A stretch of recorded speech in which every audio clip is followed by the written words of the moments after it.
Bem-vindos ao Contra o Vento Podcast, onde nós conversamos com nômades, emigrantes, empreendedores, investidores internacionais para ajudar você a viver uma vida sem fronteiras.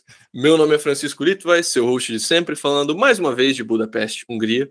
E hoje, mais uma vez, teremos conteúdo das nossas lives com o pessoal da Escola Cripto, né? Recapitulando, com o resultado das eleições, aí muita gente começou a seguir a gente, muita gente está querendo saber como que funciona essa questão de nomadismo, como que funciona para ir morar fora, como que funciona a saída do Brasil, etc. Então a gente gravou uma série de lives com os nossos colegas lá na Escola Cripto, e o episódio de hoje vai ser a live número 2, sobre nomadismo digital. Então a gente falou sobre como que funciona e também respondeu dúvidas do público. Se você tem interesse em nomadismo digital, também vai ter aqui na descrição o link para o nosso e-book Desafio Nômade Digital em 28 dias, em que a gente te dá todos os passos por dia para você sair do Brasil e se tornar um nômade em menos de um mês. Então confere lá e aproveite o episódio. E aí pessoal, tudo bem? Sejam muito bem-vindos a mais uma live da Escola Cripto, mais um Rede Aberta. Estamos aqui na nossa segunda live da Semana do Nômade Digital Cripto, mais uma vez com o Francisco e com o Rafa aqui, que vai entrar já, para a gente falar um pouco sobre a redução de impostos, né? Como reduzir impostos ou como não pagar mais impostos, utilizando aí a teoria das bandeiras, entendendo como cada jurisdição funciona. Mas antes de a gente entrar no tema de fato, o pessoal já conheceu o Francisco na segunda-feira. O Rafa é um cara que tá no mercado cripto há muito tempo. Eu consumo conteúdo do Rafa há muito tempo. Penso que a galera que nos acompanha já conhece o Rafa, mas tem muita gente que está entrando no mercado cripto agora e que possivelmente não conhece o teu trabalho, Rafa. Conta um pouco pra gente o que tu é, o que tu faz, e aí depois a gente entra no tema da live. Sejam muito bem-vindos. Bom, inclusive tô patrocinador também. Tô ficando aqui na BitPreço. Totalmente boa. Só tomei aqui, eu falei, opa, merch descarado. Cara, eu comecei Radicais em 2015 com uma ideia de verdade fazer esse Brasil ser mais livre. Como eu não sei, a ideia é, vamos fazer um canal, juntar um monte de gente. Se eu tiver 100, 200 mil pessoas e não conseguir, isso aqui é uma coisa preso mesmo, né? Então, vamos tentar isso. E foi evoluindo. Também você pode ter plano sério a ideia. Então, a ideia era ir juntando gente, agregando, falando de ideias, e vamos ver o que vai nascendo disso. Disso nasceu a ideia de construções de comunidade, de ajudar o movimento a se mobilizar, de eleições, de toda uma parada de ativismo legislativo que a gente faz até hoje, em parte em defesa do cripto, inclusive, a gente estava contando disso aqui antes, então, disso tudo mais. Pois é, cara, quase todas as vezes que tentaram regular vocês, eu estava lá do outro lado, vocês não estavam sabendo, mas eu estava lá enchendo o saco para tentar defender a gente. Então, tem essa vantagem. E também uma das coisas que veio foi a SET aqui, que eu falei, bom, a gente precisa de um plano, de um bote salva-vidas caso as coisas aconteçam. Então, isso é uma coisa necessária. E hoje, a gente, nos últimos meses, como você consegue ver a atuação de eleições, agora já está voltando um pouquinho ao normal, das bandeiras aqui, que se você for ver a nossa estrutura, que eu não mostro muito, obviamente, por motivos meio lógicos, mas se eu for ver a nossa estrutura dentro de ideias radicais, a gente tem algumas proteções internacionais e eu quero aumentar muito isso, porque eu sei que eu estou falando de coisas, falando de pessoas que vão se incomodar, então eu tenho que ter essa proteção de manter a minha liberdade de expressão, manter a minha liberdade de organização econômica do Ideias Radicais. Então, as pessoas se preocupam com essa coisa de liberdade de expressão, né? Se você está falando alguma coisa e tudo está na mesma jurisdição de quem pode se ofender, você tem um problema. Então, você pode usar outras jurisdições para se proteger e não ter muitas preocupações. Posso falar o que eu quiser, acabou. Então, a gente está tomando algumas medidas e receber os pagamentos do YouTube via cripto. Então, não passa pelo sistema brasileiro, mais difícil de censurar e transferir boa parte do nosso sistema financeiro, nossa parte financeira para isso, para cripto internacional de maneiras que a gente está protegido. Então, coisas aí que as pessoas podem pensar. Mas também não quero ficar tomando muito tempo, mas é como a gente usa as coisas. E também de teoria, porque assim, a galera pode falar, mas Rafael, você não vai sair do Brasil? Não, inclusive eu pretendo concorrer aqui. Mas isso não quer dizer que eu não tenho planos B. Então, assim, é fácil conseguir vistos em outros países. Eu e o Chico, a gente já teve uma conversa de tipo, e se botarem uma ordem de prisão minha? Como é que eu saio daqui em 12 a 24 horas? Então a gente começa a analisar esse tipo de coisas e eu tenho conexões internacionais. A SET é não só uma empresa que ajuda faturamento, mas ela me abre pontes em dezenas de países. Então a gente consegue fazer essas conversas, eu consigo ter uma resiliência muito maior dessa nossa rede aqui. Então tem vantagens aí, tem jeito de você pensar, você não precisa você não precisa ter saído, mas você ter a possibilidade, você ter as cordinhas sabendo que você pode puxar elas ali e aqui, te dá uma liberdade, te dá um conforto maior de falar e de incomodar. Então, fica a ideia pra galera. Ô, Rafa, o conteúdo que tu traz, né? Tá aí o YouTube do Ideias Radicais, a gente tá também com o link compartilhado aqui no chat. Tem muito confronto, né?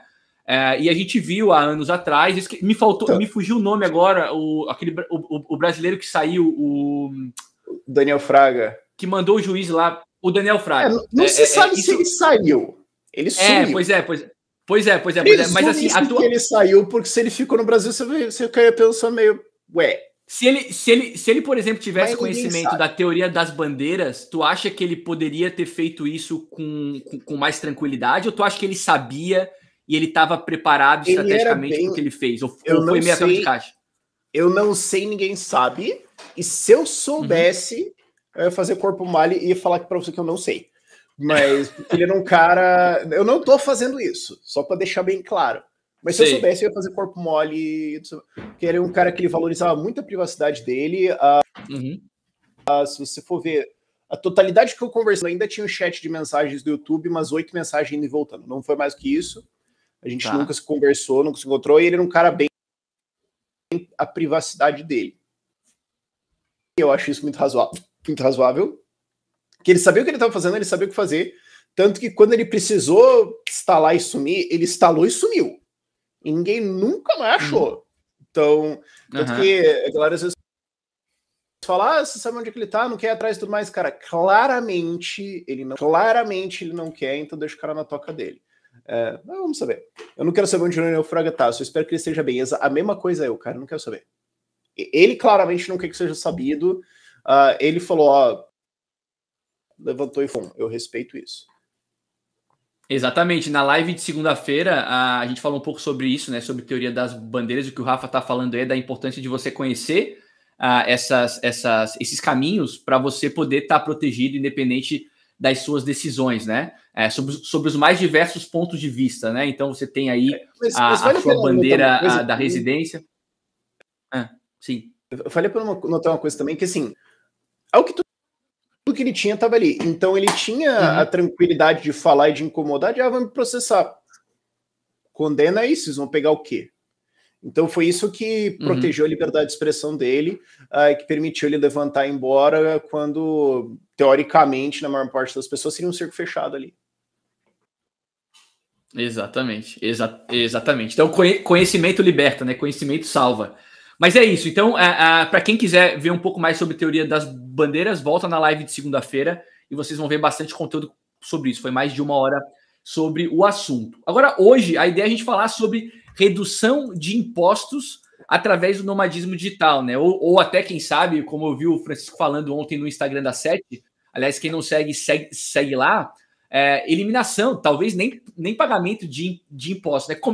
Comentem pra gente, como vocês quiserem, Francisco e Rafael, como vocês acharem melhor, esse ponto de vista, né? As pessoas, então, os investidores de cripto, eles conseguem reduzir bastante a carga tributária sobre os seus investimentos em cripto e em Bitcoin, e, quiçá, não pagar imposto sobre isso. Conta um pouco para a gente dessa estratégia, das possibilidades que existem a respeito desse tema. Consegue, felizmente, já dou a notícia boa aí para começar. Amém, irmão, amém.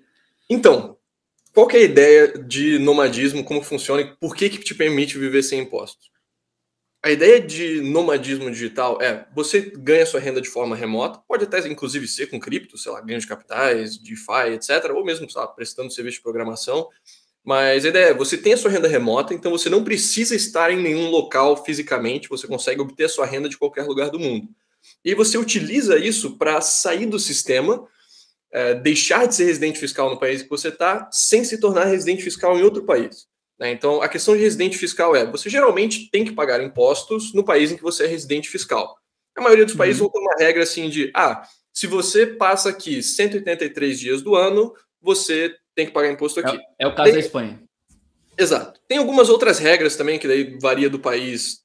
Inclui, por exemplo, em Portugal, se tu tem uma residência habitual por lá, você também vira residente fiscal em Portugal.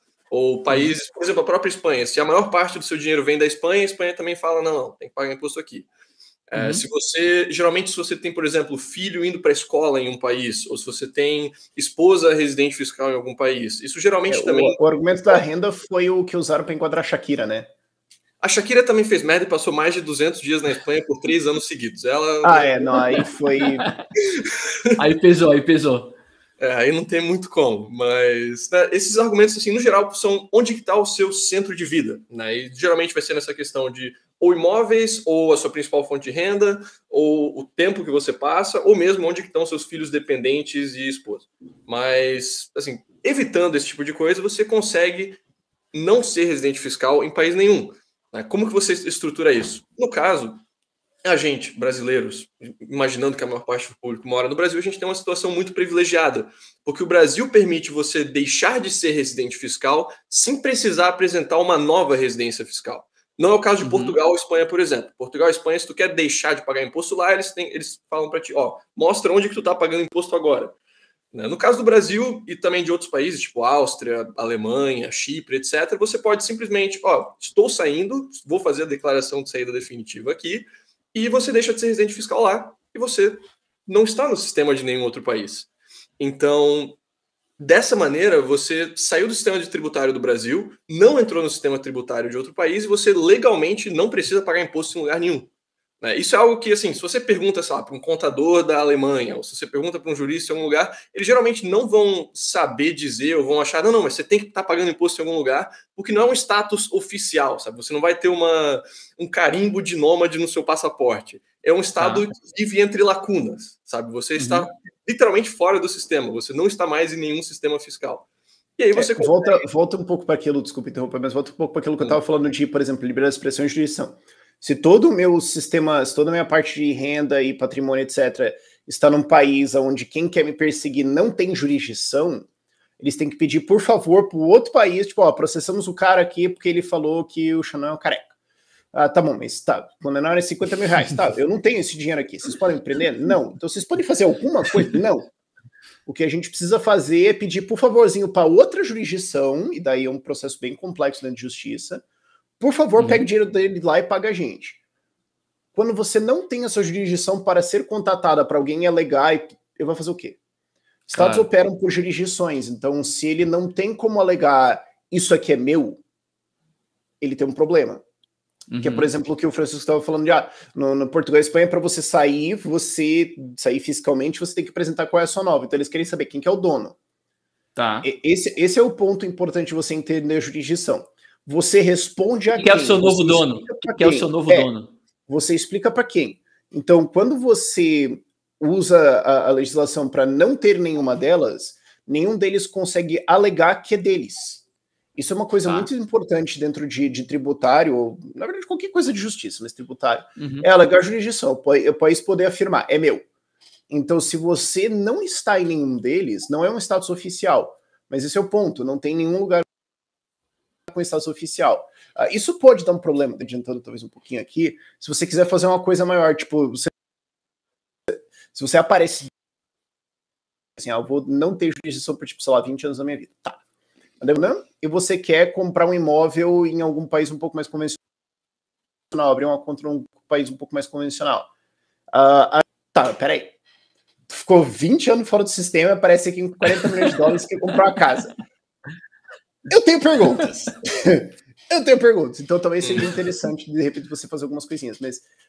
Mas o ponto é esse. Você não está propriedade de ninguém. Você não é uma jurisdição oficial, é uma não jurisdição.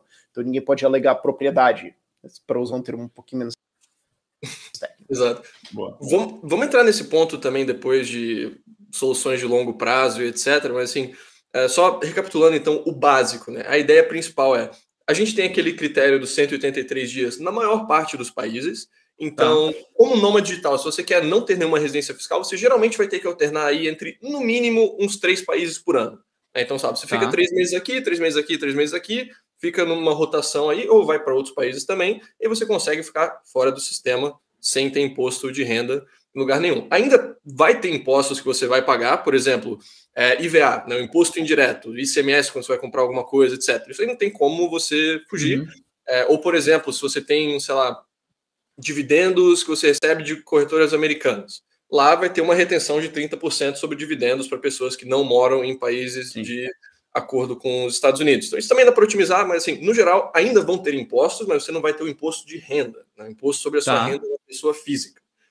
E aí, dessa forma, você, né, pode viajar ao mundo enquanto trabalha remotamente e não pagar imposto em lugar nenhum, que é basicamente o que eu, o Danilo aqui da nossa equipe também, e mais algumas pessoas da nossa rede fazem.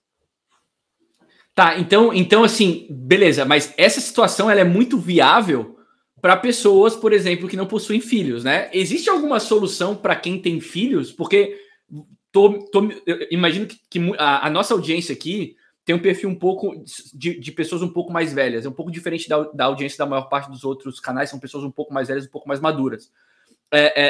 Então são pessoas que naturalmente já estão em etapa, em alguns já têm filhos e tal.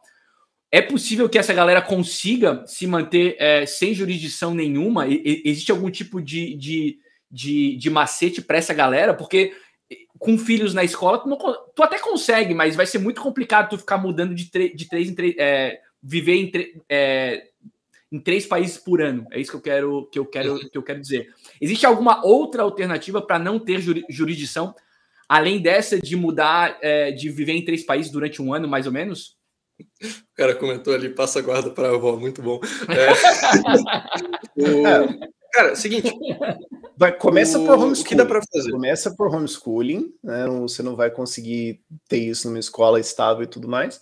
Mas uma das coisas que eu já vi dessa comunidade falando é que, assim, cara, criança acha tudo normal. Então, assim... Verdade. E foi... o que eu... Assim, 12, 14... Tem toda uma vida estabelecida e tudo mais... Pode ser um pouco traumático. Agora, assim, já nasceu nisso, 2, 3, 4 anos de idade, você tá colocando assim, tá se viajando, formando amizades, formando contatos e tudo mais. Ela vai achar que isso é normal. É a vida. Bom, eu tenho algumas coisas para acrescentar aqui. Primeiramente, a questão de não ter jurisdição, né? Você também pode ser um nômade livre de impostos, passando mais do que 6 meses em algum país. E aqui a gente entra na questão dos países que não cobram impostos ou que têm tributação territorial, né? Então você tem aí dezenas de países no mundo que, por exemplo, não tributam a renda de fora, ou não tributam a renda de fora contanto que ela não seja trazida para o país, ou que não tributam renda para começar. Então, para dar alguns exemplos, né? América Central inteira, Malásia, Tailândia, Filipinas, Uruguai, Paraguai, Geórgia, todos esses países não tributam renda de fora. Então, mesmo que você passe mais do que 6 meses por lá, se sua renda não vem daquele país, você pode ficar legalmente sem impostos, né? Então, se você quiser fazer uma mudança aí de bases, digamos, você tem 2 bases. Você passa 6 meses por ano no Panamá, 6 meses por ano em outro país, também desse modelo, ou então, sabe, você passa 8 meses no Panamá, 2 meses no Brasil, 2 meses em outro país, você ainda tem um país que você está passando mais do que a maior parte do ano, e que daí, para modelo escolar, funcionaria bem, e você ainda está viajando pelo mundo enquanto trabalha e vivendo sem impostos, você só está viajando menos. Mas se é isso que você quer, se você quer ter uma estabilidade maior, você pode colocar a sua base num país que não vai te tributar e continuar fazendo essa viagem pelo mundo, né? E tem vários países que você não tem obrigação de registrar o seu filho na escola também, né? Igual o Rafa falou em relação ao homeschooling, então esses também podem ser uma base se você quiser testar esse modelo. A gente, inclusive, tem um artigo no nosso blog para quem quiser dar uma olhada, que é uma entrevista que a gente fez com uma família austríaca que eles têm 4 filhos e eles viraram nômades, né? Então, eles têm um negócio online e estão aí viajando pela América Central, pelos Estados Unidos, tudo mais, como nômades, né?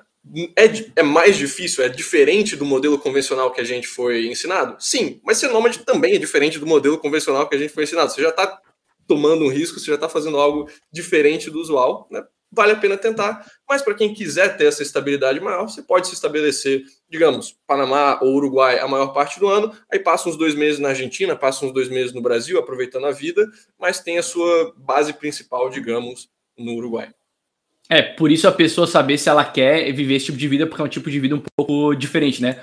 O Mr. Músculo está falando que acha que é uma viagem, com mais de 40 ninguém vai para outro país começar tudo de novo. Eu vim com 39. Eu vim com 39 para a Espanha para começar. Acho que é uma percepção equivocada, tá?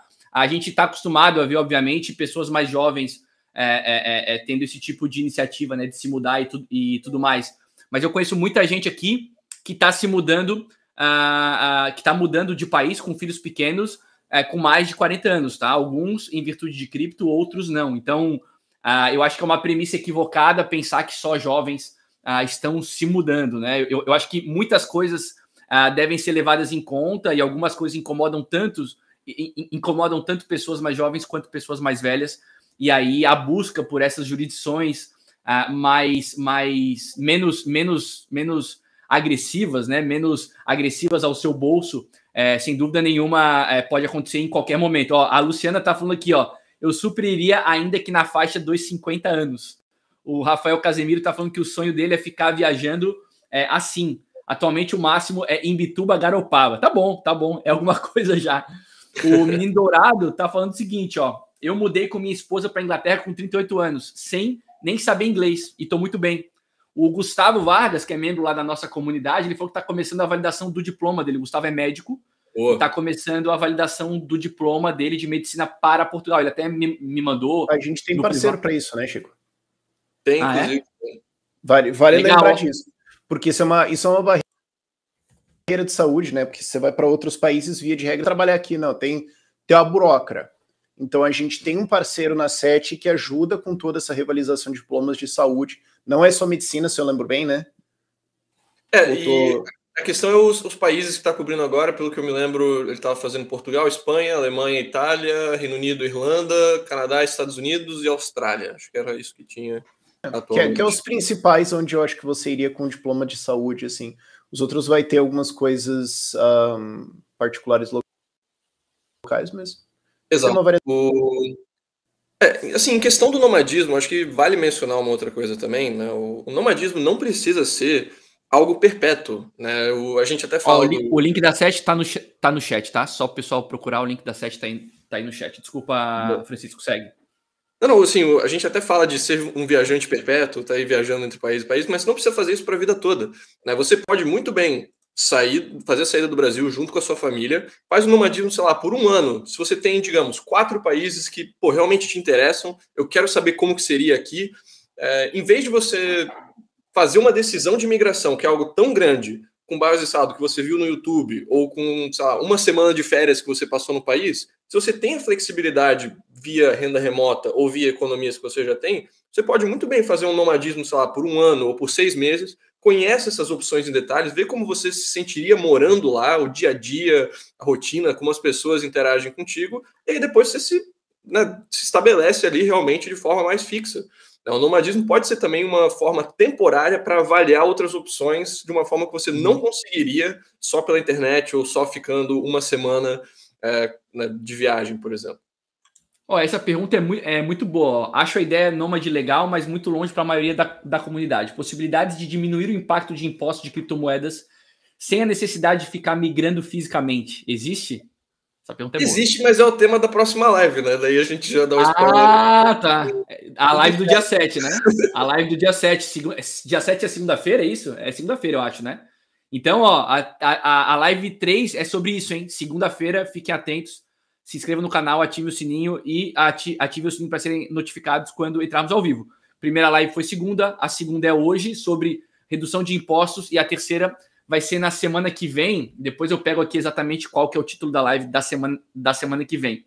A Luciana está perguntando, pessoal, se diploma para educação fundamental, pré-escola, também consegue ser validado? Alguma novidade para professores das criancinhas? Todo diploma consegue ser validado, tá? A questão é, especialmente do pessoal da área da saúde e também, às vezes, do direito, é mais complicado porque também você tem ordens trabalhistas, né, as OABs de lá, tem regulações mais estritas, etc. Né? Mas... Ou mesmo o retreinamento de habilidades, né? Se você é um médico cirurgião aqui no Brasil e você quer ser um médico cirurgião na Alemanha, cara, o equipamento que eles vão estar usando é outra história. Você vai ter uma... Agora, eu sei alfabetização, eu sei ensino, você dá aula para criança e tudo mais. Cara, criança em qualquer lugar do mundo. Eu não acho que vai ter um grande retreinamento de habilidades aí.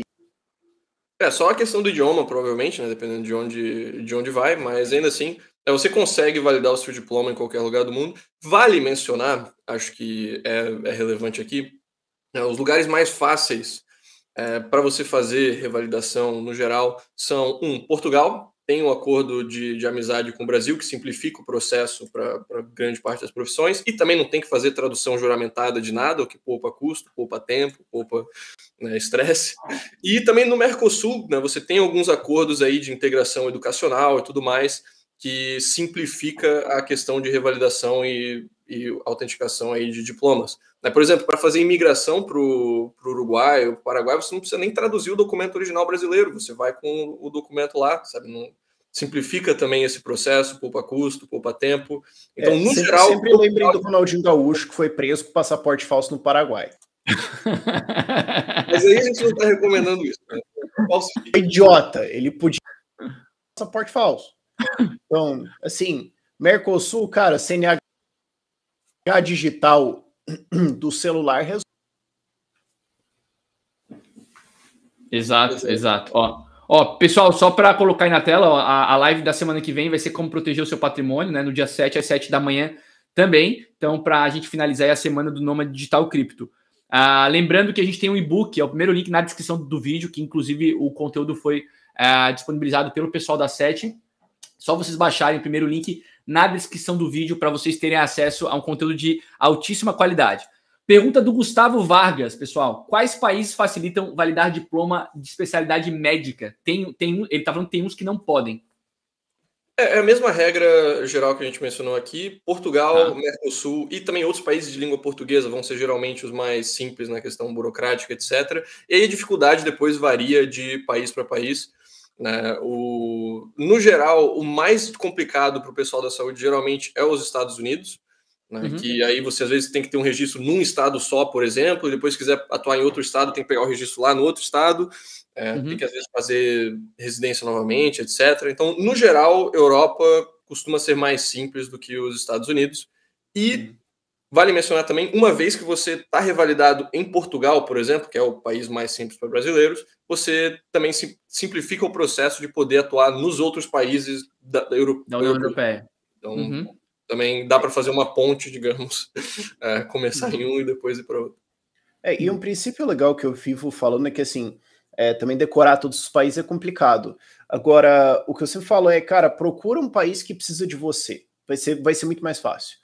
Alemanha, Estados Unidos, Canadá talvez, né? Mas assim, a Alemanha, ela vai ter uma atitude de eu não preciso de você. Os Estados Unidos vai ter uma atitude de eu não preciso de você. Agora, se você está indo para um país pequeno, se você está indo para um país que tem uma demanda da sua profissão e tudo mais, eles não vão ficar te enchendo o saco. Eles não vão ficar... Talvez, assim, você vai ter um ou outro que acha que ele, de fato, é a última bolacha do pacote. Tipo o Brasil, que tem essa ideia maluca na cabeça deles. Agora, via de regra, países pequenos e tudo mais... vão não só na papelada, na burocracia, mas no procedimento humano de mais tipo, vamos.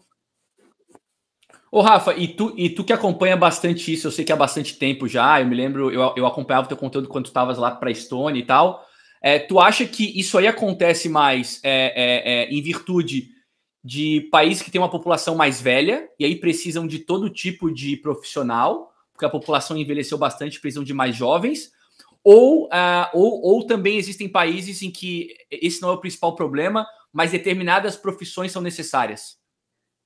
Cara, tem vários motivos, tem vários. Você pode ter puramente cultura local, tipo, a Estônia, eles tinham uma noção de que eles não conseguem formar a quantidade de profissionais necessários, mas se não tivesse isso, ainda assim eles são um país bem tipo, estrangeiros, sim, sejam bem-vindos, a gente entende que isso é importante por causa da história do nosso país.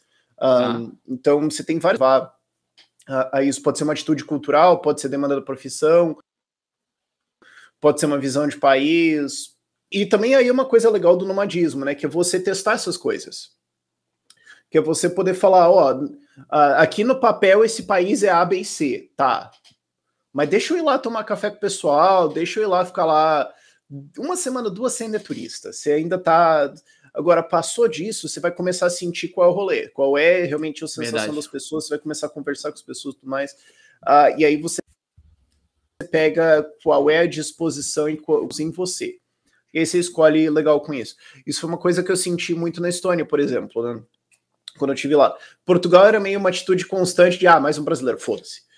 Estônia, o pessoal tipo, não, beleza, você veio aqui, tudo mais, seja bem-vindo, a propósito, o que você vem fazer aqui? Uhum. Então, tipo, eu já era recebido antes da galera sequer entender o que eu queria. Então, você pega essas coisas mais sutis, sabe? Tá.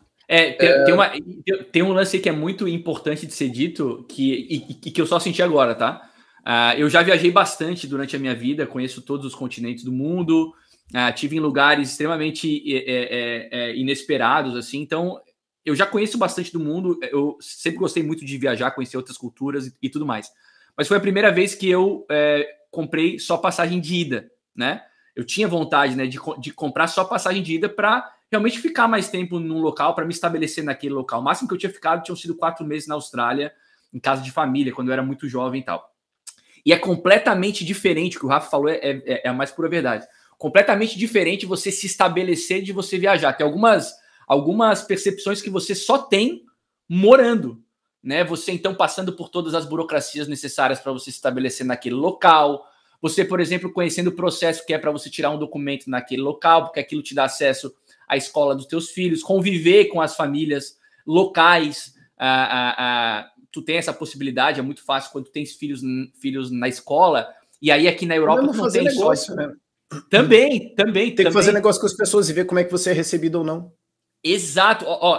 Esse é outro ponto interessante, né? Na semana passada, pela primeira vez eu participei como speaker de um evento fora, né? Foi o Valencia Digital Summit. Foi um evento sobre tecnologia, maior evento aqui da cidade. Eu tinha o feedback dos brasileiros daqui de que os espanhóis não aceitavam latinos na posição de propor negócio, de oferecer serviço de qualidade, né? Serviços de qualidade não, o adjetivo foi equivocado, serviços mais especializados e tal. E eu tive uma receptividade bizarra.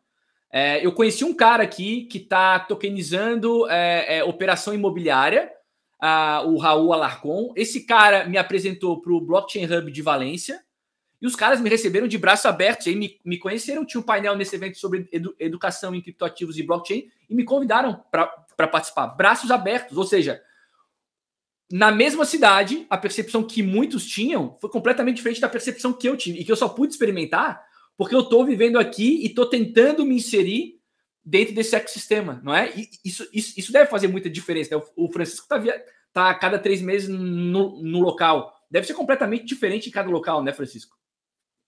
Não, demais. E assim, uma coisa que eu esqueci de mencionar também, que agora vamos mencionar, né, para o pessoal que quer uma estadia um pouco mais fixa em um lugar, que quer poder, né, levar os filhos para a escola, etc. Uma tendência crescente é que cada vez mais países estão introduzindo esses vistos de nômade digital. Basicamente, você prova que você tem renda de fora do país, você pode ficar lá entre 6 meses a até 2 anos, em muitos casos, e sem pagar imposto sobre essa renda de fora, né? Então, eu inclusive mandei lá no grupo do WhatsApp ali o link para o artigo que a gente fez, o guia completo desses países, mas assim, você já tem vários países europeus, tipo Croácia, Malta, Grécia, Geórgia, a própria Estônia foi pioneira nesse tipo de visto, mas também assim, uma porrada de país no Caribe, uma porrada de país no Sudeste Asiático, que estão lançando esses vistos de nômade. Então, você pode ficar ali no país por 1 ano, muitas vezes até renovar o visto por mais anos, e não pagar imposto sobre a sua renda de fora. Então, fica o link aí para quem quiser. Então, você também pode ser um nômade que fica num país por 1 ano, e depois fica num outro país por mais 1 ano. Ou então até mesmo 2 anos, dependendo do visto que você pega. Essa é uma forma que esses países pegaram para atrair esse povo que estava vindo passar um tempinho e já ir embora. Não, fica mais. Você não vai pagar nada, né? Tem um país aí, assim, geralmente você tem que comprovar um certo nível de renda, um certo nível de ativos, mas em alguns casos é super simples. Por exemplo, Cabo Verde, o arquipélago ali que fala português, inclusive, vistas maravilhosas, etc. Você tem que comprovar que você tem 1.000 euros na conta. Assim, se você não tem... Não é uma grande barreira. Não são grandes barreiras. Exato. É a típica coisa que a gente fala, cara, se você não tem nem isso, como é que você tá saindo? Pois é. É um pouco de inteligência, né? Alguns países parece que não param para pensar no valor que eles podem agregar, né, ao seu ambiente, trazendo pessoas de outras nacionalidades, com outras competências e tudo mais, isso né? volta para aquilo que eu estava falando da consciência do país, entender que ele precisa de você ou não. O Brasil precisa dos outros, sim, mas ele não entende isso. Então ele não entende isso, fazer o quê? Agora tem alguns países que sacaram isso. Então, e eu acho que esse visto é uma grande bandeira de nós estamos interessados, venha para cá. Isso já é um... Comece por ali, dando uma olhada, eu acho que é bom. Sim, não, e tem... Note que a lista que ele falou de Europa é Croácia, Sérvia... Aí, ó, tá na tela. Grécia, Geórgia... Mas Malta. A Espanha já anunciou também, a Itália já anunciou também, Portugal também, a gente tem que atualizar o artigo, que Portugal começa a emitir já esse final de mês. Mas note os países que não estão na lista. Alemanha, França, Holanda, Bélgica, que tem essa atitude de, não preciso dos outros. Sim, as maiores economias. As maiores economias. Então, os países que estão se avançando para fazer isso são os países que entenderam que eles precisam ter um diferencial. Geórgia, Estônia, acho que Letônia e Lituânia devem entrar em breve. Espanha, que está um pouco para trás, falou, para tirar um atraso aqui vai ser meio complicado. Para a Alemanha ou França, para a França entrar nisso aí, nossa, vai demorar, cara. E aí tem outro ponto, tá? Tem todas essas facilidades. Agora, conhecida essa facilidade, existem os processos posteriores que também precisam ser conhecidos, né? Por exemplo, aqui na Espanha, é muito difícil tu locar imóvel sem nómina, né? Sem um olerite. Então, tu precisa ter nómina de uma empresa espanhola. Se tu não tiver, quais são as condições? Tu tem que antecipar 6 meses de aluguel, 12 meses de aluguel. Não é só aluguel, são mais 3 aluguéis, porque um é da imobiliária, outros 2 são uma garantia. Então, cada jurisdição vai ter a sua peculiaridade, e aí você tem que conhecê-las para não ser pego com calça na mão, né? Por isso, esse tipo de consultoria, antes de fazer qualquer tipo de mudança, é muito importante. A gente falou no começo sobre eliminação de impostos, né? Sobre você ficar nesse limbo aí. Então, você faz a saída fiscal de um local e não faz entrada em outro local e se mantém no máximo até 180 dias, via de regra, a maior parte é assim. Mas e para redução de impostos? Não, beleza, eu quero estabelecer residência em algum lugar, porque eu tenho filhos, por exemplo. Quais as estratégias que eu posso utilizar para pagar menos imposto com o que eu tenho de receita em Bitcoin e criptoativos?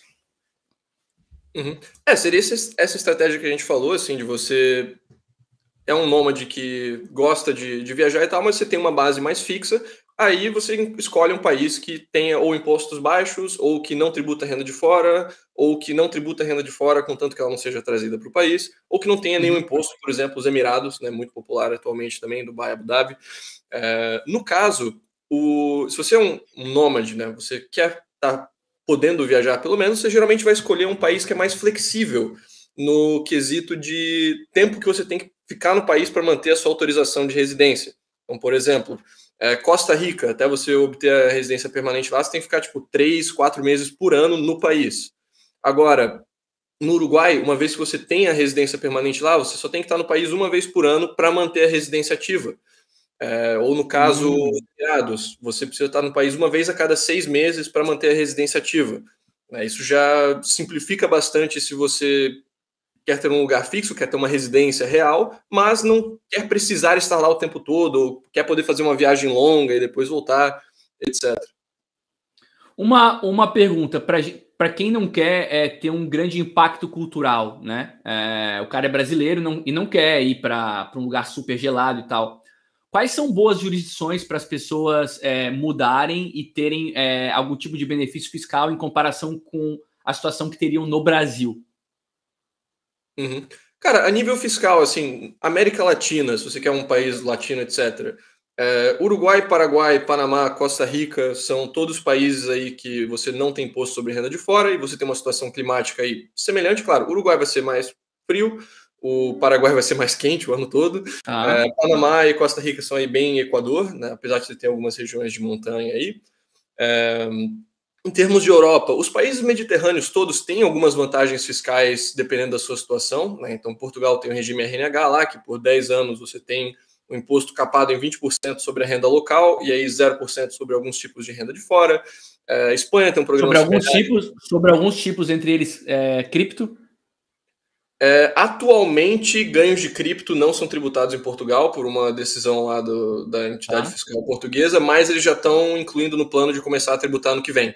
Eles já estão avisando isso há meses, ano que vem vai ser discutido, vai ser tributado, então, por enquanto, ainda não tributam ganhos de cripto, mas muito em breve deve estar chegando isso aí. Mas tem algumas outras opções que são interessantes, né? No caso, por exemplo, Malta é um país que é bem interessante nesse sentido, também tem um visto de nômade.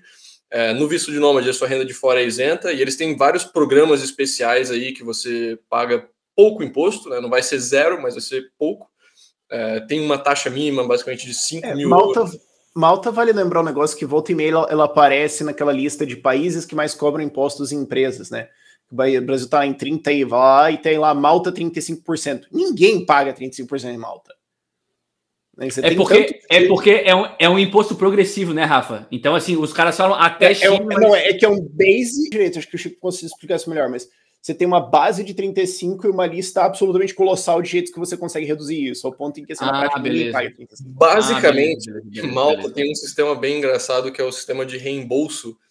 Você paga 35% de imposto sobre os lucros, sim, mas aí você pode pedir um reembolso de até 6/7 desse valor, ou seja, dos 35%, 30% é reembolsado para os sócios e 5% é o que é pago de verdade. Então, aí, assim, vai ter um tempo aí entre receber esse reembolso, mas o imposto real sobre empresas lá é de 5%.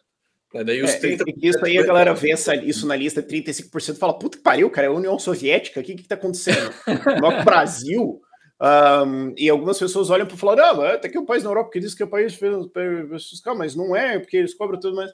E tipo, mano, não. Então, assim, cuidado com essas coisas. Eles fazem isso porque eu acho que tem uma linha internacional que acho que é 10%, abaixo disso você é considerado paraíso fiscal. Tá. Eu acho que é isso. Então eles meio que colocam, não, é 35%. Mas vocês falaram ali de cima, não de baixo. Mas assim, tem vários países também na Europa que você não tem imposto sobre o ganho de capitais de cripto, por exemplo. A Croácia, se você mantém ali as criptos por 2 anos, você não tributa. A Alemanha, se você mantém por 1 ano, não tributa. Tem vários países que não tributam transações entre cripto, que é algo que é chato no Brasil ter que fazer esse reporting todo. Vários países não ligam para isso. Praticamente impossível, né? Já, por exemplo, Romênia, Polônia, Áustria, a própria França, assim, não tributa as transações entre cripto, então você não tem que lidar com toda essa burocracia. Cara, opção não falta, depende do que você prefere, assim, você prefere um país europeu, você prefere um país latino-americano, você quer viver numa metrópole internacional igual Dubai, ou você prefere talvez estar no Sudeste Asiático, sei lá, surfando em Bali e comendo comida asiática o dia inteiro. Depende. Que maravilha. Prefere. Isso é uma coisa que a gente fala bastante, assim, você tem esses fatores, mas também tem, assim, escolha de vida. Então, assim, considerações práticas do mundo real. Tu é solteiro ou casado? Eu sou solteiro. Exato. Tá, então, assim, talvez ir para um país de uma forma extremamente conservadora e tudo mais, sei lá, entendeu? Ou, eu tenho filhos. Ok, então talvez ir para uma aventura num país que cobra 0 e super simples, mas talvez não seja um lugar legal para as crianças brincarem na rua. Exato. Talvez não seja, entendeu? Exato. Essas coisas começam a pesar. Ou eu preciso levar meus pais e família. Então a gente já teve clientes assim. Teve um cliente que a gente teve que era, eu quero abrir uma empresa cripto e tudo mais, mas muito provavelmente eu vou vender ela para alguém dentro da esfera cripto daqui a alguns anos. Então, se eu colocar isso num país esquisitíssimo, isso complica, porque o cara que vai comprar tem um investidor, ele precisa explicar para o investidor que merda que é que ele está comprando em alguma ilha do Caribe, que ninguém sabe que porcaria é essa, vai ficar esquisito. Então, eu quero uma jurisdição que tenha uma seriedade, um compliance, vai ser um pouco mais chato fazer o quê, mas quando eu for vender isso, tá mais ok. Então, essas outras considerações começam a pesar muito. Estratégia, né? Ou assim, eu preciso estar perto da minha família porque XYZ pode acontecer. Então, assim, Tailândia baixou na lista, Uruguai subiu. Porque, pô, se tua família tá em Santa Catarina, você tá no Uruguai, tá ali, entendeu? É muito mais fácil. quiser, inclusive. Você for doido. Uma aventura. 20 horas. Mas dá. Dá. Assim, Exato. Se você for para um país tipo Tailândia, onde voltar de avião numa passagem, momentos menores, pode ser tipo 10 pau mais, começou a ficar diferente essa conversa. Exato. Então, Uruguai, tu pega o carro e tu vai, né? Tu vai passar tempo na estrada, tu pega o carro e tu vai. Sim, aí você chega em um dia, né? Mas dá para fazer. Exato. Então, assim, essas coisas são importantes, mas também uma coisa que a gente olha essas coisas, tipo, qual que é a sua situação pessoal? Eu lembro de um cliente que a gente entendeu que o cara queria sair e tudo mais, mas era assim, não, cara, você consegue visto de família, simplificou pra caramba pra ele. Porque a preocupação era, eu tenho meu Deus, eu tenho meu sogro e sogra que eu vou precisar levar eles para uma situação de saúde embora. Então, essas coisas são assim, coisas que você começa a se preocupar. A gente ajuda a resolver isso também. Tem dezenas de jurisdições boas. Desempate provavelmente não vai ser essas coisas. O empate dele de Estônia e Geórgia foi abrir o Tinder, não foi isso? A gente teve esse cliente, eu tô viajando. Foi alguma coisa assim, né? Porque o cara tá meio na dúvida. Que são mais voltados para a parte amorosa, com certeza. Que levam isso em consideração. E não tem nada de errado. O cara é solteiro, Exato. Tipo, 0%, 5%. Peraí, começou ser humano é ser humano, sim. Cara. O Menino Dourado mandou uma pergunta ali no chat, acho que também é bem muito importante. Boa. Tá aí, ó. Sobre como os nômades digitais adquirem a moeda corrente de onde estão, se eles estão 100% em cripto. E quando chegar a CDBC. Responder a primeira parte da pergunta primeiro. Cara, como nômade, é importante você ter acesso aí não somente a cripto, mas também a formas de interagir com o mundo fiat. Né? Então tem várias opções de você fazer isso. Uma é, por exemplo, cartões de débito que você consegue carregar com cripto. Essa é uma opção, tem várias já disponíveis na Europa, no Brasil, etc. Daí, na Europa é super normal, Na Europa, a Europa é super de boa, Estados Unidos também, tem vários países que você já consegue esse tipo de cartão. Fora isso, é bom você ter uma conta bancária que seja amigável a cripto. Né? Então, por exemplo, Wise. Wise é muito boa para várias funções, de converter moeda, mandar moeda para outras coisas assim, mas se você receber uma transação lá dizendo, veio de cripto, eles vão lá e revertem aquela parada e podem até bloquear a tua conta. Né? Eles não são amigáveis a cripto de qualquer forma. Aí é bom você ter uma conta que realmente seja. Né? E a gente tem várias que a gente consegue recomendar. Uma que tem sido muito popular são as contas na Geórgia, por exemplo, que lá tem moeda daí em euro, em dólar, não troca informações bancárias ainda. Então é uma jurisdição interessante e os bancos são de boa com cripto. Então se você recebe grana da sua exchange lá, você consegue carregar a conta bancária e você paga com cartão internacional. E é rápido, Francisco? E é rápido para abrir conta num banco desse ou é muito burocrático? Cara, não precisa nem estar no país, né? Você só tem que conseguir preparar os documentos, tudo mais, e tem que mandar pelo correio daí. Isso é a parte que mais vai demorar, você encaminhar os documentos lá. Né? Mas, no caso, tem várias fintechs também que você consegue abrir completamente online. Mas bancos tradicionais, geralmente, você tem que ou estar lá ou enviar documentos. Oi?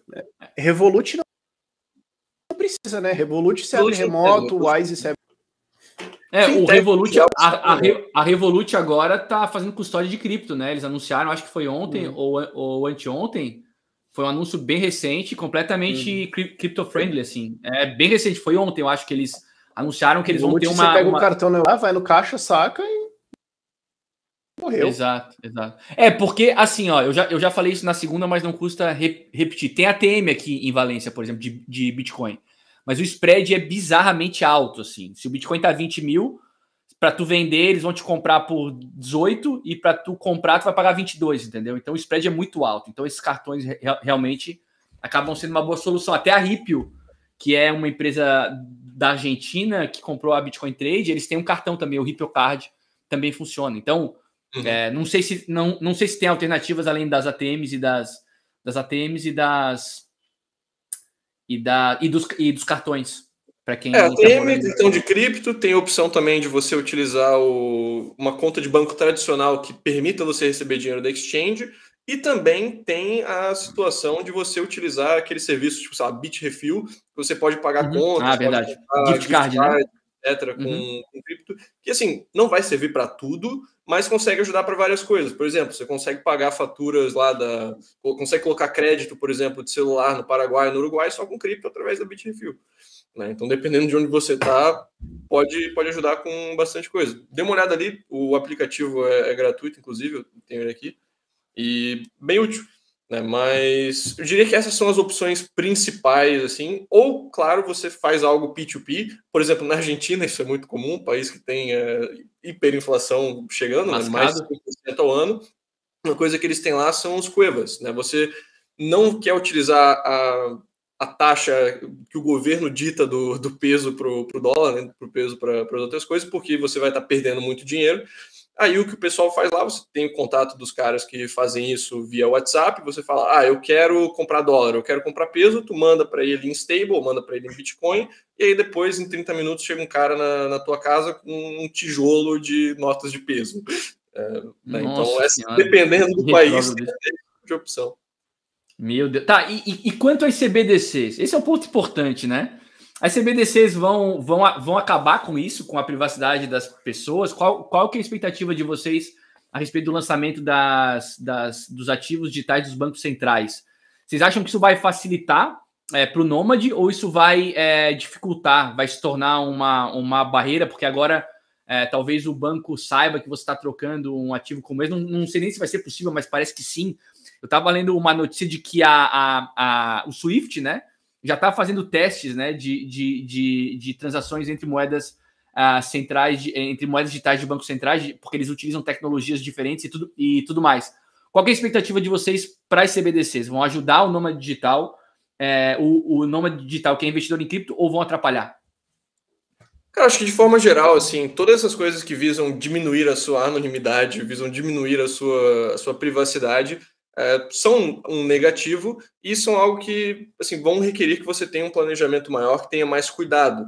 Por exemplo, o caso lá da Shakira, vale mencionar. Os países vão tentar te tornar residente fiscal em alguns lugares, às vezes você tem a maior parte da renda vindo de lá, ou se você tem a maior parte dos seus vínculos com aquele país. Se eles estão traçando todas as suas informações financeiras e tudo mais, fica mais fácil para eles determinarem esse tipo de vínculo. Então, aí pode ser relevante você pegar uma residência, igual a gente mencionou, para você ter um país te defendendo. Isso é algo que vale muito mencionar. Se você não tem nenhuma residência fiscal, não é que você está imune a qualquer país. Você geralmente vai passar debaixo do radar, porque você está entrando como turista, ou você não é importante para aquele país. Mas se o país tentar dizer, você tem que pagar imposto aqui porque entrou na regra de classificação de residente fiscal, você não tem muito para quem acudir. Agora, se você tem uma outra residência fiscal, aí os países vão ter que disputar o direito de te tributar, e no caso, muitos países não vão te tributar mesmo que você seja residente lá. Então, por exemplo, um exemplo bem fácil aqui. O Chipre é uma opção utilizada muito para quem mora na União Europeia, porque lá, se você tem uma empresa e se você paga Seguridade Social no Chipre, você pode ser residente fiscal com apenas 2 meses de estadia no ano. Então, você cumpre os requisitos de residência fiscal no Chipre e você está viajando, sei lá, e aí a Espanha decide, não, esse cara aqui tem que pagar imposto aqui. O que acontece? Você vai ter um procedimento de disputa entre os países. Você pode, inclusive, pesquisar na internet Acordo de Não Bitributação, ou DTT em inglês, Double Taxation Treaty, e vai estar lá bem delineadinho como que os países vão determinar se você tem que pagar imposto aqui ou lá. Então, geralmente vai ser tipo, primeiro vai ver o país que a pessoa tem uma residência permanente, uma residência habitual. Bateu nos dois? Onde passou mais tempo no ano? Bateu nos dois. Onde que a pessoa tem mais vínculos pessoais? Vai indo lá para baixo até realmente definir onde que a pessoa vai pagar imposto. Então, assim, você ter uma residência, nem que não seja um lugar que você vai passar a maior parte do ano, isso pode te proteger de outros países querendo te tributar. Então, isso fica cada vez mais importante para o Nômade você realmente ter uma residência de um país que vai te defender em caso de algum outro país falar que você tem que pagar imposto por lá.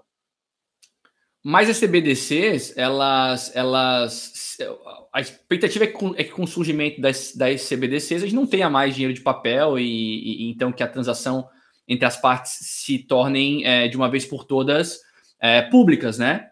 Ou pelo menos para o Estado, né? Os caras falam, inclusive, em botar a data de validade em moeda como fala, cobrar imposto diretamente na carteira, porque o cara agora tem acesso a carteira. É o seguinte, eu vou te vender uma facilidade aqui, tu não precisa nem mais fazer a tua declaração de imposto de renda, desde que eu faço, e não precisa nem pagar porque eu te cobro, né? Então, sob esse ponto de vista, Vocês acham que as CBDCs elas ajudam ou elas atrapalham para quem é nômade digital e quer se aproveitar dessas diferentes jurisdições? Porque acabou a privacidade aí, né? Tem muita gente, inclusive, que aposta que o trigger para o Bitcoin se tornar realmente um ativo de mais valor é justamente o ingresso das CBDCs na vida das pessoas, né? Porque as pessoas vão ver que aquilo não é delas, né? Existem regras para aquilo ser gasto, como aquilo pode ser gasto, e o Bitcoin já surgiu como uma alternativa a isso, mas isso vai ficar mais escancarado no momento em que as CBDCs vierem com tudo. Pro nômade digital, vocês acham que essa mudança ela é positiva ou ela é negativa? Entende? Eu acho que é negativa. Sobre isso de seu trigger de mais pessoas adotarem cripto, eu não sei. Que você pensa assim, várias invasões de privacidade vão ser para acordar aí. O lockdown não mostrou exatamente isso. Quando você vê essas invasões, você vê também uma hora de gente levantando para defender, que você fica pensando, meu Deus do céu, o que está acontecendo? Pessoas fazem coisas meio malucas. Eu tentei evitar contar com o bom senso delas. Agora, isso posto, vai ser ruim para a privacidade, sim, vai ser ruim para mais controle, sim. Mais um passo nessa guerra de armas. E quem está na analisação de usar outras jurisdições há décadas, sempre tem alguma nova coisa a isso aqui anos, até que estados falam, não, peraí. E eles vão... Então agora, ok, tem Bitcoin, tem mais forma de privacidade, mais pessoas estão usando, vocês entram. CBDCs vão conseguir funcionar cross-jurisditadas? Eu acho improvável. Porque primeiro você vai colocar dentro do seu sistema, do seu país, depois eles vão fazer integrações. Como a nossa velocidade do que o Estado, eu acho que a gente consegue sempre estar na frente. Agora, eles vão tentar uma hora? Sim. CBDCs trazem vários países, tem uma grande empurrada do Banco Central Brasil. Agora, vai ser assim imediatamente, fechou o cerco e tudo mais? Não, eles demoram um pouco para fazer isso. Mas eu acho que o maior ponto para pensar aqui não é essa ou aquela tecnologia, é o fato de que, assim, se manter vivendo livre, se você quiser se manter vivendo uma privacidade e tudo mais, não ache que você vai fazer uma coisa e done. Não. Não, a gente vai usar essas jurisdições e acabou. A Irlanda está fazendo as regras dos caras, tal, vamos subir imposto, vamos criar um imposto diferencial aqui, tá. Mas rodou por 5, 10, 15 anos ali um sistema diferente. Você vai sempre ter que estar entendendo o que os caras estão fazendo. Mas, cara, isso também é a vida, entendeu? O jeito que eu ganho dinheiro é que eu vou abrir uma empresa, eu vou sacar um produto e eu tô feito pro resto da vida. Não, isso não existe. Então, a mesma coisa com outras jurisdições. Hoje a gente tá falando de CBDCs, daqui 10 anos a gente vai estar falando de outra coisa. Os caras vão estar vindo atrás. Aceite que isso é a normalidade. Boa. Eu acho que, assim, você tem essas questões que vão afetar, vão diminuir a anonimidade, vão diminuir a privacidade, vão afetar negativamente, mas no final das contas sempre tem alguma opção de país que está querendo atrair as pessoas fugindo dos impactos desse tipo de coisa. Né? Então, ao mesmo tempo que você tem lugares indo para a direção de CDBC, você tem o maior salvador da vida adotando Bitcoin como moeda corrente. Ou você tem um Panamá da vida, que também adicionou uma regulação muito amigável para o pessoal de cripto agora, e você está cheio de bancos crypto-friendly agora no Panamá. Né? Então, a concorrência faz isso, né? A concorrência faz isso, né? Os incentivos. Tu precisa criar incentivos diferentes para atrair mais pessoas. Sempre vai ter algum país que vai sacar, tipo, cara, todo mundo tá enchendo o saco nisso aqui. E se eu fosse fácil nisso aqui? Exato. Sempre vai ter algum país que vai ter esse conceito, ou alguns ali, e ele vai ter os seus downsides, né? A gente já fez, por exemplo, um podcast com um cara que foi para El Salvador, e ele falou, cara, é legal e funciona, de resto o país ainda tá defasado, ok. Mas você sempre vai ter isso, você sempre vai ter essa dinâmica de novas ferramentas de liberdade, estados vindo atrás 5, 10, 15 anos depois e começando a fechar as portas, e o pessoal inventando outras, e alguns países sacando que eles podem ser alternativas. Então, assim, a Geórgia, por quase 20 anos atrás, resolveu se apresentar como alternativa. 30 anos atrás, resolveu. A questão é quais são os países... Isso é uma coisa também que a gente faz bem, que é te dizer assim, hoje vocês, público geral, estão sabendo quais são os negócios que são maneiro 10, 20 anos atrás. A gente está agora olhando as coisas que são interessantes hoje, mas que não chegaram em você ainda, que vão continuar sendo interessantes, e sempre com o ouvido no chão para tentar ver qual que é o próximo. Então, tem um país que está... Então, esses novos vistos que o Chico estava falando antes de nômade digital, a gente estava sabendo deles antes, 6 meses, 1 ano antes, porque a gente tem contatos lá dentro que estão falando, os caras estão se mexendo. Os caras estão se mexendo, que isso aqui vai ser interessante. Então, você sempre vai ter esses países querendo entrar como demanda, a questão é entender quais são esses novos, porque daí você vai entrar, especialmente se você está vendo numa perspectiva de investidor e tudo mais, eu estou indo como nômade lá, então se eu chego primeiro, eu vou conseguir ter mais boas opções, e se esse país acertando e eu sacando isso primeiro, uma das minhas fontes de renda pode ser trazer outros nômades, porque eu vim primeiro e entendi. Então, quando o pessoal sacar isso daqui 1, 2, 3 anos, eu posso ser o cara que ajuda a galera a entrar, porque eu fiz isso primeiro. Então, é importante estar... Cara, é que nem tecnologia, que nem mundo negócio que está acontecendo agora. É isso aí. O Menino Dourado está perguntando se existe alguma comunidade nômade com essas informações compartilhadas. O Francisco me enviou aqui, ó. Isso aqui é um Telegram, né, Francisco? É o Exato, Telegram nosso grupo no Telegram, mais de 1000 membros já. Tá crescendo bastante, então se você quer ouvir de outras pessoas que já estão morando fora ou que estão fazendo planos de morar fora, ou enfim, tudo relacionado à internacionalização, a gente discute por lá, tá mais do que convidado. Excelente. Só gostaria também de responder uma perguntinha do Caleb Araújo, que ele mandou ali. Ele está falando que ele pensa em ir para o Canadá e perguntou se eles são amigáveis com o mundo cripto. Cara, infelizmente não. Eles estavam bloqueando contas bancárias de um monte de gente relacionada com cripto, gente também relacionada com aqueles protestos que estava tendo e estavam se organizando via cripto, né? Tiveram contas canceladas, está bem complicada a situação lá. E tributariamente, né, a nível de imposto, também não é interessante o Canadá, mas se você quer um país de língua inglesa... 20% do nosso trabalho é falar, não vá para o Canadá. Assim, pode fazer sentido em alguns casos, ou naqueles países que é bem sobrevalorizado no sentido de que o custo de vida é alto, os impostos são altíssimos, as burocracias estão sempre aumentando, as liberdades estão diminuindo, e tem muito país que oferece condições melhores, mas que as pessoas ainda não sabem, né? Então, geralmente, vale mais a pena conferir esses outros países também, né? E caso o outro pode valer a pena no Canadá, a gente inclusive gravou um podcast lá com um doutor, um médico que atua no Canadá e está felizão por lá, mas para muitos casos não é a melhor opção. Boa. Ó, pessoal, mais uma vez, lembrando, temos um e-book para vocês baixarem, o primeiro link na descrição do vídeo, que é uma belíssima introdução sobre o tema nomadismo digital para criptoinvestidores. Tá? O link é o primeiro na descrição do vídeo, já falamos no começo, mas não custa repetir. Ô, Rafael, uma dúvida. Muita gente, quando pensa em nomadismo, só antes de a gente encerrar, tá? O pessoal pensa em Estônia. E eu ouvi dizer que algumas regras para a Estônia mudaram. Eu sei que tu teve por lá um bom tempo. Como está a Estônia para abertura de empresa, para viver por lá? Continua sendo uma boa opção ou deixou de ser? A abertura de empresa lá é tão passeio que a sede é sediada lá. Eu sou residente digital da Estônia, o Chico também, a gente abriu lá... bobeirinha, trivial. Residente digital da Estônia, é isso? Residente digital, note. É porque assim, as pessoas confundem. Você tem cidadania, residência permanente, que você não vota, você não tem passaporte, mas você tem o direito de ficar lá indefinidamente. Você tem residente temporário, então pode ser um visto de trabalho, um visto de estudante, alguma coisa assim, tal. O visto de startup, e depois você tem o residente digital, que é um jeito gourmet pra cara de dizer que eu tenho um CPF lá. E operar dentro do sistema tributário, empresarial, negócios, jurisdição deles como um nativo e tudo bem. Mas não me dá nenhum direito de morar lá.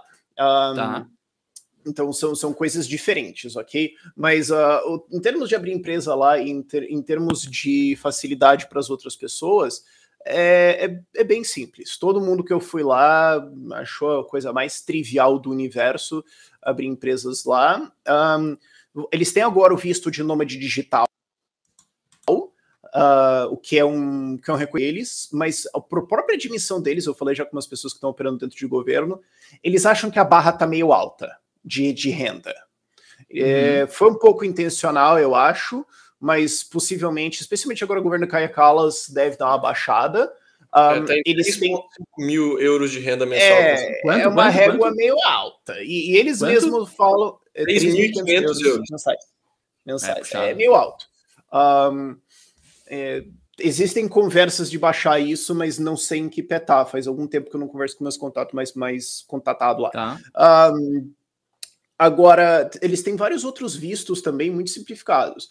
Eles têm um visto de startups, que eles sempre falam, é um visto sério de startups, porque assim, se você falar assim, eu quero abrir um carrinho de dogão ou um restaurante de comida brasileira e tudo mais, isso não é uma startup, isso não qualifica. Tá. Agora, se você fala, eu tenho uma startup, eu tenho cliente, eu tenho um modelo e tudo mais, tá aqui ela, eu tenho faturamento, eu quero ir. Você provavelmente vai passar. Eles só vão tentar entender, isso aqui é um modelo escalável e é internacional? Ou você tem uma startup de eu instalo internet na casa das pessoas? Não é uma startup. Mas se você tem isso, você consegue muito fácil e eles vão fazer um grande esforço para você ir. E dentro do sistema de empresas também, você consegue patrocinar o seu próprio visto de residência. Então, se você não tiver um sócio, é mais fácil. Porque, por exemplo, nós somos sócios da SET na Estônia.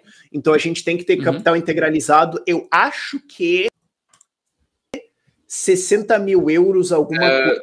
Se você é o único sócio da empresa, você tem que ter capital de 16 mil euros. Se são múltiplos sócios, é 64 mil euros. Então, se você está abrindo uma empresa sozinho, 16 mil euros no caixa e vai. 64 mil euros, já que eu tenho sócio, é meu pegado para você ter um capital integralizado desses. Exato. Provavelmente, vendi o meu imóvel e fui. Tá. Agora, sim, 16 mil euros de capital integralizado para você ter uma empresa própria sua, unipessoal, né? Eu não tenho sócio. Acho que eu tenho visto de residente temporário. Cara, se você não tem isso poupado e você tá mudando para um país tipo a Estônia, já vai dar merda provavelmente de qualquer forma. Exatamente. Entendeu? Então, assim, e não é assim, de novo, capital integralizado, está no caixa da sua empresa, você não tá pagando isso pro governo. Então, vendi meu carro aqui, tenho um dinheiro economizado e tal, abri empresa, integralizei o capital, tá lá, aprovei tal, visto de residência temporária, dado, tchau. Então, mesmo o cara indo com família, Rafael, mesmo o cara indo com família, a empresa tem uma pessoa só, mas o cara é uma família de 4. Aí são vistos diferentes, ok? Tá. E não, também, se você tá indo com família, você tá com menos de 16 mil euros no caixa para abrir uma empresa e começar tudo lá, se você não tá indo com isso, tu é louco, ok? Sim. Não faça isso, não é inteligente. Agora, o seu visto vai ser um visto de residente temporário. Agora, eu quero ir com família, tá? Depois você vai tirar um visto de cônjuge, marido, mulher, tá indo, e depois filhos é um visto também, visto familiar. Aí você vai estar subindo na escadinha de vistos, mas eles também vão falar, mano, a ação desses países, volta para aquilo que eu falei, você tem que ir para países que precisam de você. A lógica da Estônia, mas de vários outros países parecidos, tu vai ficar pendurado aqui ou não? Então a Polônia e a República Tcheca também têm vistos similares, que se você tem X no caixa, visto de residência temporário de empreendedor. Vários países têm isso. Acho que a Polônia é tipo 7 mil euros, alguma coisa assim. A República Tcheca tem também, não lembro qual é o valor, isso o Chico sabe de cabeça. Mas basicamente você está provando eles. Não, eu não tô indo para ir ficar pendurado. Não, eu não tô indo para ir ficar em welfare e tentar arranjar um emprego de barman e dividir um apartamento com 37 pessoas. Tá. Eu consigo me sustentar. A partir do momento que você prova isso para vários países que eles estão tentando achar gente produtiva, seja bem-vindo. Via de regra, seu princípio. O que vai mudar os valores. E a nível de família, vale mencionar, assim, tem casos realmente que você vai pedir um visto separado para os familiares, mas tem países que, assim, você tem um visto de comprovação de renda que você precisa de, sei lá, 3 mil e para cada dependente que você adicionar, tem que adicionar, sei lá, mais 500. Isso é bem comum também. E vistos de empresário também, muitos deles permitem você já trazer dependentes com você. Então, por exemplo, Emirados, quer se mudar para Dubai, quer se mudar para Abu Dhabi, se tu abre uma empresa na Zona Franca lá, o visto para você já inclui 2 dependentes. Estendido à família. Então, assim, muito igual aqui. Visto para outra pessoa. Aqui, por exemplo, se eu não me engano, para 4 pessoas tinha que ter 20 mil euros em conta. E aí o processo para mim, para minha filha e para o meu filho foi porque nós temos cidadania italiana, minha esposa que não tem, o processo é outro. Então fizemos para a gente, uma vez que a gente está empadronado aqui, ela pode iniciar o processo para pedir o NIE dela, que é tipo o CPF dela aqui da Espanha. Então cada caso é um caso, né? Aí realmente demanda análise individual. Galera, 1h10. Você falou 20 mil euros, só para a gente ter uma referência, para o pessoal ver que é uma grana razoável. Para o padrão, quanto que é um aluguel aí para você morar com esposa e 2 filhos? Cara, dá para gastar até uns 800 euros, mas na média tu vai gastar uns de 1.200 a 1.500.